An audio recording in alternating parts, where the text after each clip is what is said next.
नमस्कार प्यारे साथियों, स्वागत है आपका गुप्ता क्लासेस क्विज़ में। सर्वप्रथम मैं आपको यह बताना चाहता हूं कि संपूर्ण जीएस की परख करने के लिए मैंने आपके लिए क्विज़ेस तैयार की हैं, जिनका लाभ आप सभी परीक्षाओं में उठा सकते हो, चाहे वो परीक्षा ग्रुप ए से लेकर ग्रुप डी तक किसी भी स्तर की हो, क्योंकि सवाल तो सवाल होते हैं स्टूडेंट। कुछ लोग कहते हैं कि सवाल टफ था, कुछ लोग कहते हैं सवाल आसान था, लेकिन ना तो सवाल टफ होता है ना सवाल आसान होता है, बस डिपेंड करता है कि आपने उसको पढ़ा है या नहीं पढ़ा है स्टूडेंट। ये quiz constitution, history, geography, economics, environmental study, science, technology, computer science से संबंधित होंगी, जिनका लाभ आप हर परीक्षा में उठाएंगे ही। और हर क्विज में आपको 15 क्वेश्चन मिलेंगे और प्रत्येक क्वेश्चन के लिए 5 सेकंड का समय दिया जाएगा। अगर समय आपको कम लग रहा है तो वीडियो को पॉज करिएगा और देखिएगा और इसको एंजॉय करिएगा। समझ में आए, पसंद आए तो लाइक करिएगा, सुझाव देने के लिए कमेंट कीजिएगा और बहुत अच्छा लगे तो शेयर कीजिएगा दोस्तों के लिए। बांटते चलो, ज्ञान बांटते चलो। अब चलते हैं सवालों पर। तो स्क्रीन पर आप देख रहे हैं स्टूडेंट, क्वेश्चन आपके सामने है। प्रारंभ में यूरोपीय व्यापारियों की रुचि किसमें थी? जो यूरोपियन मर्चेंट्स इंडिया में आए थे वो किस चीज के लिए आए थे? मेन एजेंडा क्या था उनका स्टार्टिंग में? सवाल ये पूछा गया है। 5 सेकंड अलार्म आपको दिख रहा है स्क्रीन पर, तो टाइम शुरू होता है अब।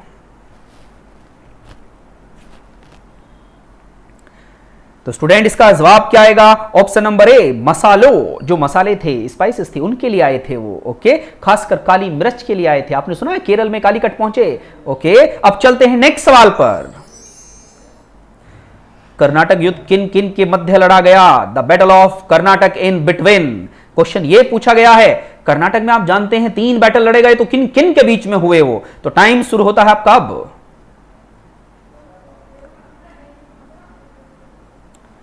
तो स्टूडेंट इसका जवाब आएगा option number A, Britishers and French के बीच में क्या हुआ? बैटल ऑफ कर्नाटक हुए। अब चलते हैं नेक्स्ट सवाल पर।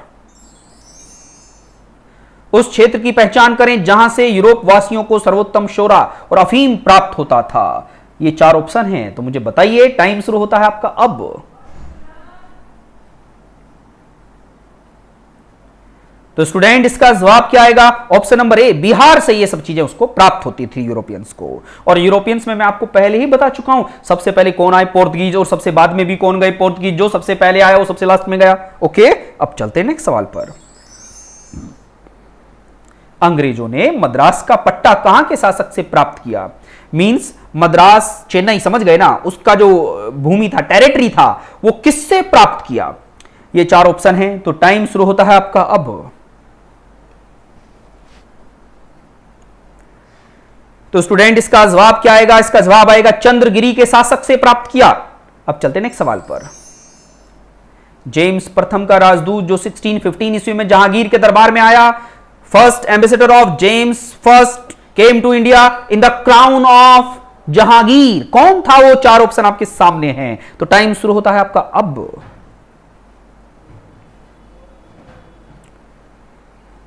तो इसका जवाब क्या आएगा स्टूडेंट?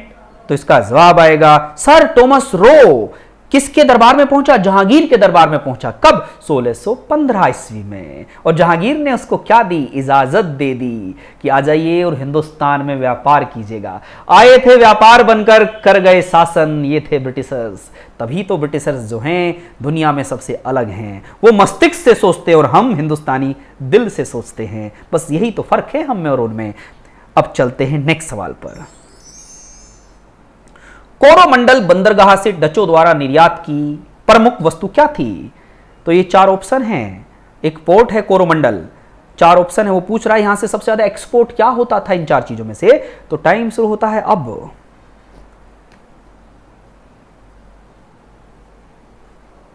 तो स्टूडेंट इसका जवाब क्या आएगा? वस्त्र, कॉटन के वस्त्र। ओके, अब चलते हैं नेक्स्ट। निम्नलिखित में किस अंग्रेज अधिकारी ने पुर्तगालियों को स्वाली के स्थान पर हराया था? पूछ रहा है किस अंग्रेज किस ब्रिटिशर्स ने पोर्तुगीज को, स्वाली एक प्लेस है वहां पर हराया था। तो ये 4 ऑप्शन है, किसने हराया होगा पोर्तुगीज को? वो ब्रिटिशर्स कौन था? तो टाइम शुरू होता है आपका अब।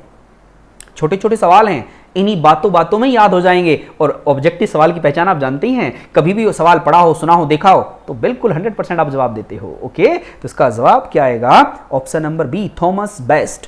Thomas Best. चलते हैं नेक्स्ट सवाल पर। फ्रांसीसियों का प्रभुत्व भारत में किस युद्ध के पश्चात समाप्त हो गया? मीन जो फ्रांसीसी सत्ता में थे, भारत में ताकतवर थे, वो कौन सा बैटल था जिस बैटल में फ्रांसीसी हार गए और उनकी जो प्रभुत्व सत्ता थी, सॉवरेनिटी, जो समाप्त हो गई? तो बताइए, टाइम शुरू होता है आपका अब।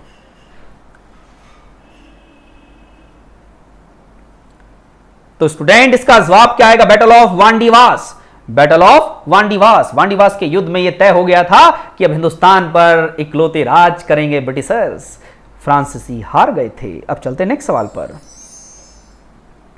पोर्तुगीज कॉलोनी का प्रथम वायसराय भारत में कौन हुआ?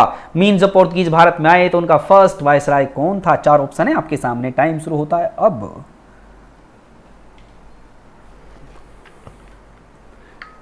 तो स्टूडेंट, इसका जवाब क्या आएगा? Option number C, de Almeida. De Almeida याद रखना है आपको। चलते हैं नेक्स्ट सवाल पर। निम्नलिखित में से किसे भारत में फ्रांसीसी कंपनी का संस्थापक माना जाता है? कौन है वो जो फ्रांसीसी कंपनी का फाउंडर है इंडिया में? तो टाइम शुरू होता है आपका अब।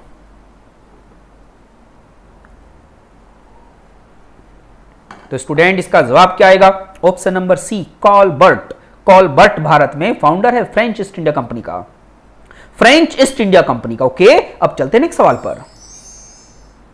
पोर्तुगीज के विरुद्ध शाहजहां ने किस नगर का घेरा किया?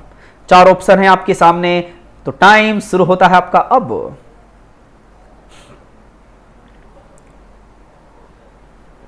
तो इसका जवाब क्या आएगा student? Option number D, Hooghly. Hooghly में पोर्तुगीज के विरुद्ध शाहजहां ने अभियान चलाया था। अब चलते हैं नेक्स्ट सवाल पर। ब्रिटिश जनरल जिसने हैदर अली को पोर्टो नोवा के युद्ध में हराया, वो ब्रिटिश जनरल कौन था जिसने हैदर अली को हराया? हैदर अली कौन? समझ गए ना? टीपू सुल्तान। हैदर अली का किस्सा तो आपने सुना ही होगा। ओके, टीपू सुल्तान क्या बोलता था जानते हैं ना? एक दिन 100 दिन गीदड़ की तरीके से जीने से तो बेहतर है एक दिन शेर की तरीके से जिया जाए। ओके, 100 दिन गीदड़ की तरीके से जीने से बेहतर है एक दिन शेर की तरीके से जिया जाए। वही तो बलिदान है उस व्यक्ति का। तो मुझे जवाब दीजिएगा। टाइम शुरू होता है अब।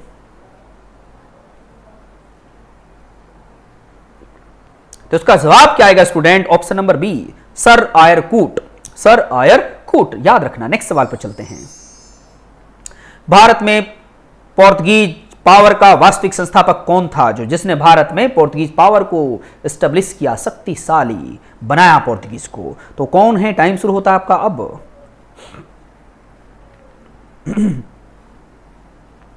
तो स्टूडेंट, इसका जवाब आएगा ऑप्शन नंबर बी, अल्बुकर्क ने पोर्तुगीज को इंडिया में पावरफुल बनाया। अब चलते हैं नेक्स्ट सवाल की तरफ को।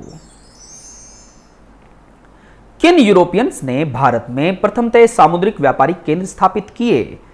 वो यूरोपियन कौन थे जो भारत में आए और समुद्र के रास्ते से आए और यहां पर कंपनीज एस्टेब्लिश की? सवाल ये सीधा साधा सा है।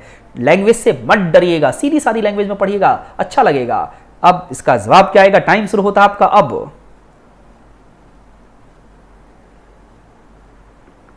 तो स्टूडेंट, इसका जवाब क्या आएगा? इसका जवाब आएगा सी, पोर्तुगीज। 1498 कौन आया था? Vasco D gamma. On the bank, कहां पर? कालीकट में आया था। आज कालीकट क्या है? केरल। ओके, अब चलते हैं नेक्स्ट सवाल पर। फ्रांसीसी सहायता से 1765 ईस्वी में एक आधुनिक शस्त्रागार की स्थापना कहां हुई थी? शस्त्रागार मतलब समझते हैं जहां पर वेपन बनते थे, ऑर्डिनेंस फैक्ट्री के तौर पर जिसको जाना गया। तो टाइम शुरू होता है आपका अब।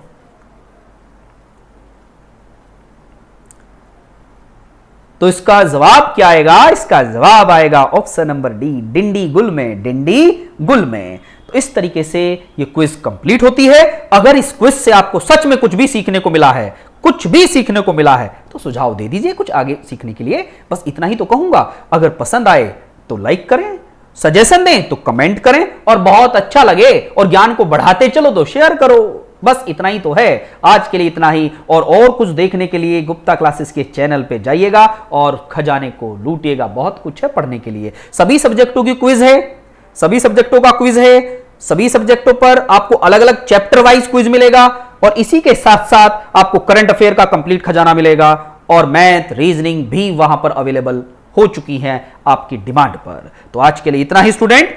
जय हिंद, जय भारत।